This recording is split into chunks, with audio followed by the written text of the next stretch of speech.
Good morning, students. Today is your science class. So please, all of you, open your science book. Today we read. We start lesson number 3, reproduction in animals. So please open page number 20. Lesson number 3, reproduction in animals. Before starting this lesson, we should know what is reproduction. Reproduction क्या होता है, और उससे पहले animals, you all of you know that the animals are the living things. तो living things का first characteristics यही है कि वो रिप्रोड्यूस करते हैं, यानी कि अपने जैसे संतान उत्पन्न करते हैं, बच्चे देते हैं. तो यही रिप्रोडक्शन है. अब रिप्रोडक्शन तो हो गया कि एनिमल्स का मोर करेक्टरिस्टिक फीचर्स है, लेकिन रिप्रोडक्शन किस तरह से होता है ये हम इस लेसन में पढ़ने जा रहे हैं. तो आइए स्टार्ट करते हैं लेसन. रिप्रोडक्शन इन एनिमल्स जो होता है वो दो तरह से होता है. फर्स्ट बाय लेइंग एग्स, यानी कि अंडे देकर, या बाय गिविंग बर्थ, या बच्चे देकर. तो ठीक है, जो एनिमल्स हैं वो दो तरह से रिप्रोडक्शन करते हैं. पहला, या तो वो अंडे देते हैं या बच्चे पैदा करते हैं. आइए, तो reproduction in animals. On this earth every creation और living beings has to live for a very short time. For survival on the earth, each living being has to leave behind one of its own kind, otherwise the kind of race would die up. इस पूरी पृथ्वी पे जितने भी animals या जितने भी creations हैं, जितने भी लिविंग थिंग्स हैं, वो सब क्या है, बहुत ही कम देर के लिए या कम समय के लिए जीवित रहते हैं. हर किसी का एक पर्टिकुलर टाइम पीरियड है कि वो इतने साल तक ही जिंदा रहेगा. तो अपने लाइफ में क्या होता है, अगर वो अपने जैसे संतान उत्पन्न नहीं करेगा तो क्या होगा, कुछ समय बाद उसका परिवार ख़त्म हो जाएगा.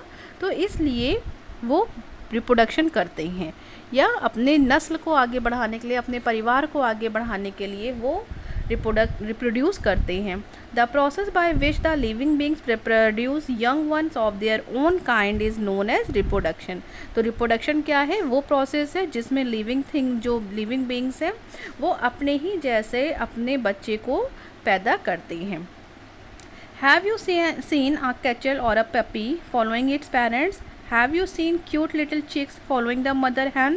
Reproduction is important for life to be continued on the earth. Ways of reproduction. Some animals give birth to the young ones, while some others lays egg from which the young ones hatch out. किस तरह से reproduction जो है वो आपने ऊपर देखा कि रिप्रोडक्शन एनिमल्स में दो तरह से होता है. एक तो या तो एनिमल्स जो हैं वो अपने ही जैसे छोटे से बच्चे को जन्म देते हैं, या वो अंडे देते हैं और उस अंडे से कुछ समय के बाद छोटे बच्चे निकलते हैं. पेज नंबर 21 पे आपको कुछ एनिमल्स बने हुए हैं पिक्चर्स में. Frog, fish, pigeon, butterfly, honey bee, horse, elephant, goat, rabbit, turtle, snake, hen and monkey. तो आपको क्या करना है, इस पिक्चर में अपने आप से सोच के बताना है कि कौन से एनिमल्स ऐसे हैं जो एग देते हैं. ठीक है, तो जो एनिमल्स एग देते होंगे उनको आपको ब्लू कलर के पेंसिल कलर या स्केच से अंडरलाइन करना है या सर्किल करना है. और जो एनिमल्स एनिमल्स जो है अपने जैसे बच्चे देते होंगे उनको आपको ग्रीन कलर के कलर पेन से सर्किल करना है. तो ये काम आप अपने आप से करेंगे. There are many animals which do not lay eggs. They give birth to their young ones. कुछ एनिमल्स ऐसे हैं जो अंडे देते हैं और कुछ एनिमल्स ऐसे हैं जो बच्चे देते हैं.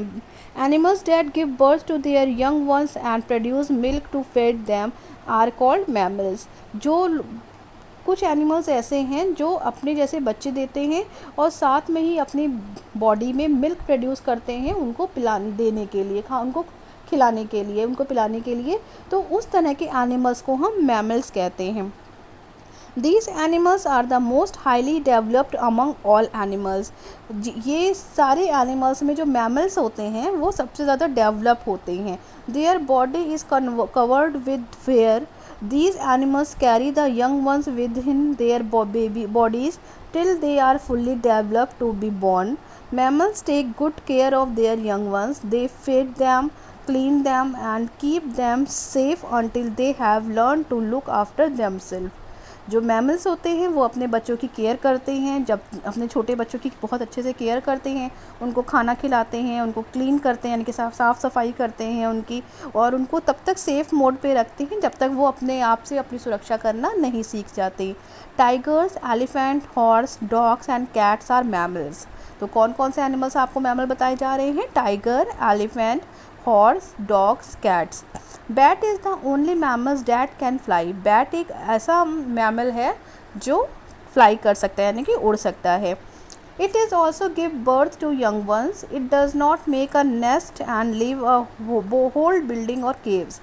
जो बैट है यानी कि चमगादड़ है वो भी अपने जैसे ही बच्चों के जन्म देता है, लेकिन वो कोई घोंसला या नेस्ट नहीं बनाता है, बल्कि वो क्या करते हैं, पुरानी बिल्डिंग या केव्स में रहता है। The mother bat feed and take care of baby bats. जो मदर बैट होती है वो अपने बेबी बैट्स की केयर करती है। आपको पता है जो ह्यूमंस हैं यानी कि हम और आप भी हैं, हम लोग भी मैमल्स की कैटेगरी में ही आते हैं। Animals that lay eggs. कुछ एनिमल्स जो है वो अंडे देते हैं। Some animals that lay eggs are fish, insects and birds. जो फिश हैं, इंसेक्ट्स यानी कि कीड़े मकोड़े और जो चिड़िए हैं, ये सब क्या करती हैं, अंडे देती हैं। Some young ones that come out after hatching look like the parent animal. कुछ समय बाद जब वो अंडे से निकल के बच्चे निकलते हैं तो वो अपने पेरेंट के जैसे ही होते हैं। Birds builds nest only when they want to lays eggs. Bird जो हैं अपना घोंसला तब बनाती हैं जब उनको अंडे देने होते हैं। अ nest keeps the eggs and the baby birds. जो नेक्स्ट है वो अंडों को रखता है उसमें और उनकी बेबी बर्ड को सेफ रख करता है। A birds egg has a hard outer shell to protect the chick growing inside. The mother keeps the egg warm by sitting on it. Mother जो है, जो चिड़िया होती है, वो अपने अंडे के ऊपर बैठती है जिससे अंडे को गर्मी मिलती है और उस कुछ समय के बाद जो है उसी में से अंडा निकलता है। This is called incubation. ये इंक्यूबेशन का पीरियड कहलाता है। द एम्ब्रियो और the growing chick lie in the yellow part of the egg called yolk. अगर आपके घर में अंडे खाते हों और आपने कभी अंडे देखे हों तो अंडे का कभी आमलेट बनाने के लिए अगर आपने अंडा फोड़ा हो तो देखते होंगे अंडे के दो पार्ट होते हैं, एक वाइट पार्ट होता है, एक येलो पार्ट होता है। जो येलो पार्ट होता है उसको हम योक बोलते हैं और इसी ये क्या है, एम्ब्रियो होता है, इसी से ही नया चिक बनता है। The embryo feeds on the yolk और इट्स ग्लो। द वाल्टी white part is called albumin. It protects the embryo. The air sac contains air which the developing chicks breathe in while it is inside the egg. When baby bird gets fully developed, the egg hatches and the baby bird or chick come out of it. This is called hatching. The chick do not have feathers and their eyes are closed. The parent bird feeds and looks after them till they start moving. तो जो bird होती है वो अपने baby bird की care करती है। जब काफ़ी टाइम हो जाता है तो अंडे से बच्चा निकलता है जिसको हम चिक बोलते हैं। और चिक कैसा होता है, उसके पास फैदर, उस समय पे फैदर यानी कि पंख नहीं होते हैं, उसकी आँखें जो हैं वो बंद रहती हैं और वो जो पेरेंट बर्ड होती है वही उसको फीड कराती है, उसको केयर करती है जब तक कि वो छोटा बच्चा जो है वो मूव करना स्टार्ट नहीं कर देता है। Next fish lay eggs in water. Fish भी है वो एग्स देती है यानी कि अंडे देती है, लेकिन कहाँ देती है, फिश कहाँ रहती है, पानी में रहती है, तो वो अपने अंडे भी पानी में देती है। They Lay's 1000 of eggs at a time. और जब उसका 1000 एग्स देती है वो एक बार में, फिश 1000 एग्स एक बार में देती है। The mass of eggs produce is called sperm. Fish eggs do not have shell. They are covered with a kind of jelly that protects them from water. जो फ़िश के एग होते हैं उसमें कोई शेल नहीं होता है, जैसे आपने देखा ना चिड़िया के बच्चे में या चूहे चिकन अंडे के जो मुर्गी के जो अंडा आता है उसमें आप देखते हैं कि ऊपर एक वाइट कलर की कवरिंग होती है, तो उसी में वो उस तरह का फ़िश में नहीं होता है, बल्कि फ़िश में एक जेली होती है जो उसको पानी से सेव करती है। The baby fish is called fry. Bigger fish eat up many eggs and they newly develop young fish. Only a few of them grow to become adult fish. Reptiles. Next page. Reptiles. Reptiles like snakes, crocodiles, lizards and turtles lays eggs on the ground. Reptiles में कौन कौन आएंगे, जैसे snacks है, crocodiles हैं, लेजर्ट है और turtles हैं। ये भी क्या करते हैं, एग देते हैं और ये ज़मीन पर अंडे देते हैं। Their eggs are protected by shell which are like thick leather. As a result, these eggs do not break when laid on the ground. The eggs are warmed by the heat of the sun. The baby comes out breaking the egg shell using a special egg tooth.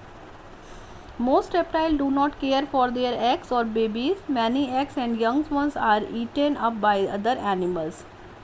Baby जो snake या reptiles में क्या होता है, उनके भी अंडे एक शेल से कवर्ड होते हैं जिसको लेदर बोलते हैं, और ये इतने बहुत सख्त होते हैं और ये अपने आप ही धूप की गर्मी से गर्म होते हैं और कुछ समय के बाद उन्हीं अंडों में से बच्चे निकल आते हैं।